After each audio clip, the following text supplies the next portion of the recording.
Hey guys, it's Anna. Welcome to my channel.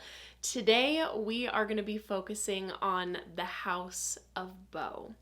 I have been meaning to film a dedicated review on these fragrances for some time because there has not been a house that has so deeply resonated with me in the way House of Beau has. The passion behind this brand is so evident. They are truly creating art with these fragrances. The storytelling involved, I have listened to like any and every podcast interview, etc., that I could find of the founders because they're just beautiful to listen to. You can just really tell that everything they're putting out there comes from the heart. They want to deliver an experience for people, and that is exactly what I get from these. And as someone who has a deep love and appreciation for fragrances, seeing that just makes everything feel so much more exciting and captivating. So a little bit of background of the brand.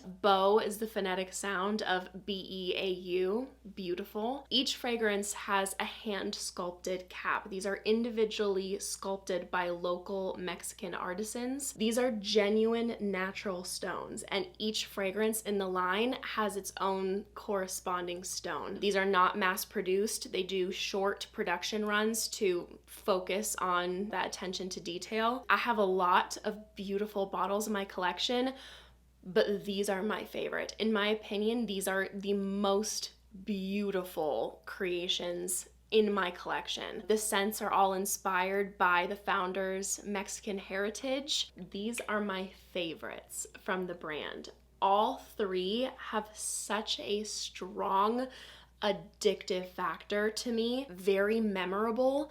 The ingredients are natural smelling. There's nothing that smells synthetic within this line. And I find it very interesting that actually all of the ones that I love from the house have notes that I traditionally don't enjoy. But it just goes to show you, it really depends on how something is blended, where that ingredient comes from, the dosage used, what it's paired with, really affects your experience with it. And all of their fragrances have a very sophisticated, elegant feeling to them. And I can't mention House of Beau without also mentioning my dear Inez, Aromas and Aesthetics. When I think of this brand, I think of her. She has put so many of us onto House of Beau and has put the spotlight on them in such a beautiful way with how she connects with and captures them. So please go to her Instagram page, give her some love. Let's start with Casa Blanca.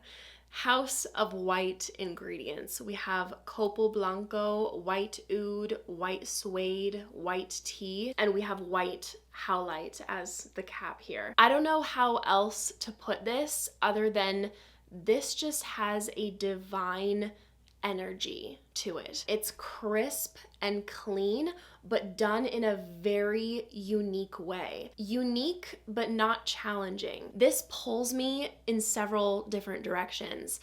I get this divine energy, as I stated, but it also transports me to these fabulous white stone houses that are near the coast. Like, you step outside and the ocean is just there for as far as the eye can see, because it does have a bit of a coastal vibe to it without it smelling, beachy or explicitly like summer, which another one of these coming up definitely does. So there are creamy minerals listed as a note, and often when I see minerals listed in a fragrance, it can give the fragrance a metallic, sharp, or salty like feel. Do not be afraid of that note, because I was actually looking up on the website and it says that creamy minerals accord is made up of tonka bean absolute, clary sage absolute, and cashmere musk. And I do get a cashmere musk sage quality to this scent. It's interesting because it's very fresh and clean,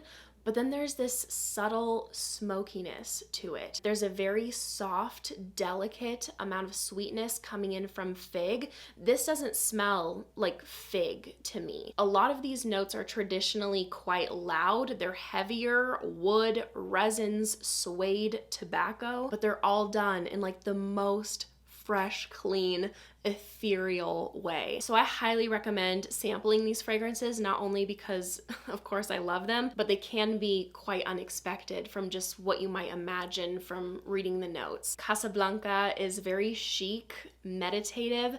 This could be an incredible signature scent or a wedding day scent. Hats off to them for coming out with something in the fresh profile and delivering something so new. Then we have Bombón. I damn near lost my mind the first time I smelled this.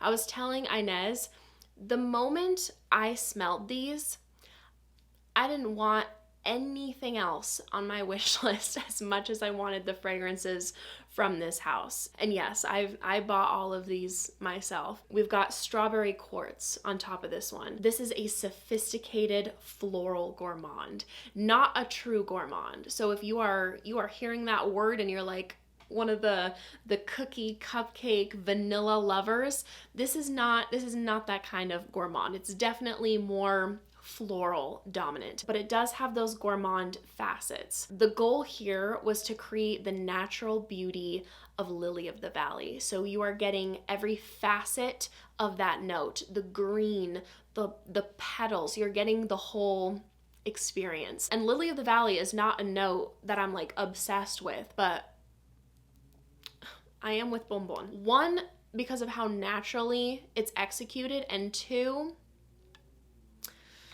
because of what it's paired with. Lychee, caramel, cognac, pink pepper, birch. I do not recommend blind buying these fragrances, but when I saw this release and I saw the notes, I'm like, yes, that is a bit of me. So this is focused around Lily of the Valley, and while I do get that throughout the life of the fragrance, I smell it the most prominently in the opening. And as this dries down, the sweet notes come out more. It becomes more candied, more juicy, more addictive. I do want to note I don't personally smell marshmallow. It's the lychee and caramel that bring in that sweetness for me. This is so exotic, sensual. I cannot compare this to anything. How they've balanced this sophisticated, grown floral character with something sweet, playful, enticing with these gourmand characteristics, but then it throws you right back to sophisticated and grown with the cognac and birch. The pink pepper also, like all of these notes ground it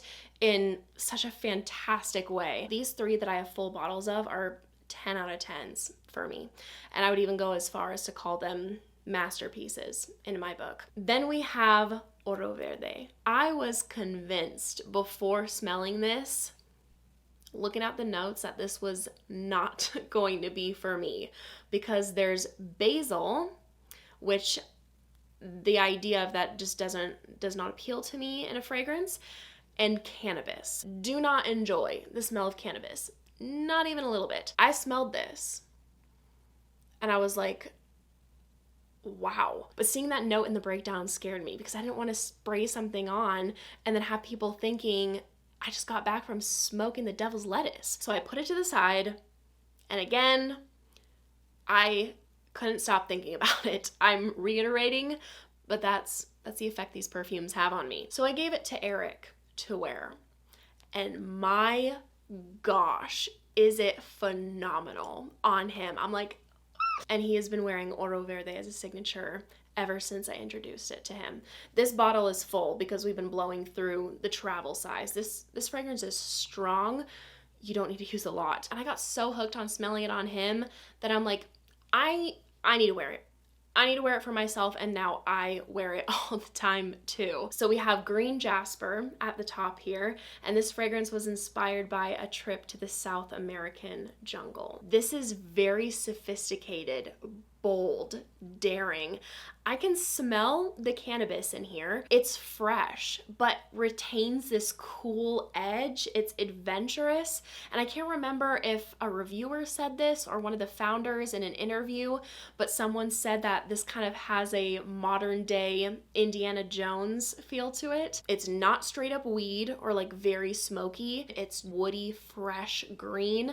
The Palo Santo is very prominent. It's also got bergamot, ambergris, vetiver, basil. I don't smell too much basil, but just again adds to the fresh quality. And when I say fresh, I mean how the notes are executed, not fresh as in light, because this definitely has a density to it. Like those woody qualities are absolutely there. And then there's watermelon.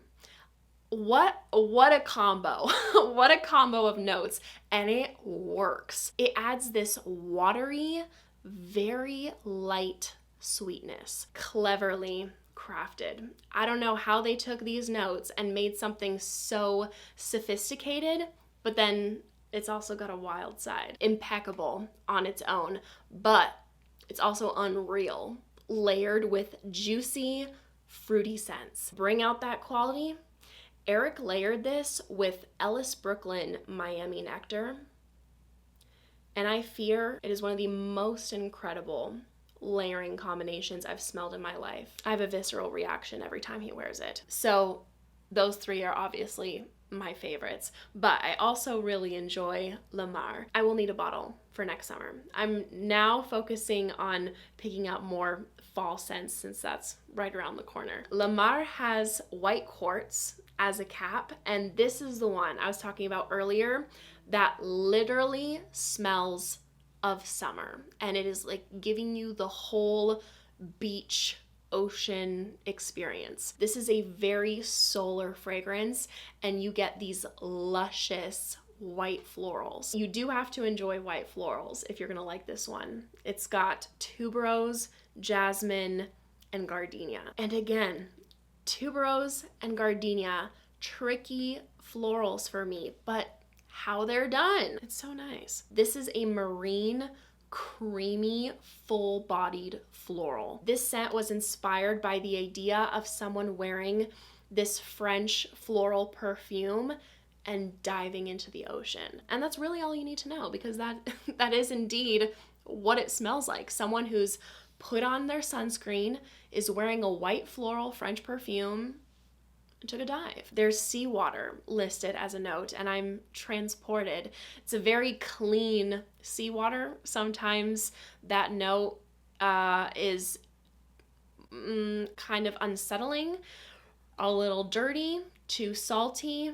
Not in here. It's also got a prominent coconut. There's a supporting pink pepper. It's a very grown-up luxury take on a beachy scent. Smelling this for the first time made me feel a bit emotional because it smells to a T of this like fancy hotel that Eric and I went to at the very start of our relationship. We went to this hotel, I believe it was in Huntington Beach. I had never stayed in a fancy hotel before, and you know, it was such a special time to look back on, because it was, you know, you're falling in love, and it was just this feeling of absolute bliss. Our room had a balcony, and you'd open up the curtains and the ocean was just right there. And it's so cool to have that memory and those feelings bottled. So those are my favorites from the house. Thank you for listening to me geek out. I hope you enjoyed. If you did, make sure to give this video a big thumbs up and make sure to subscribe down below if you haven't already. If you want to see me in any more videos, I'd appreciate it so much. I hope you guys are having a great day, and I hope to see you in my next video. Bye!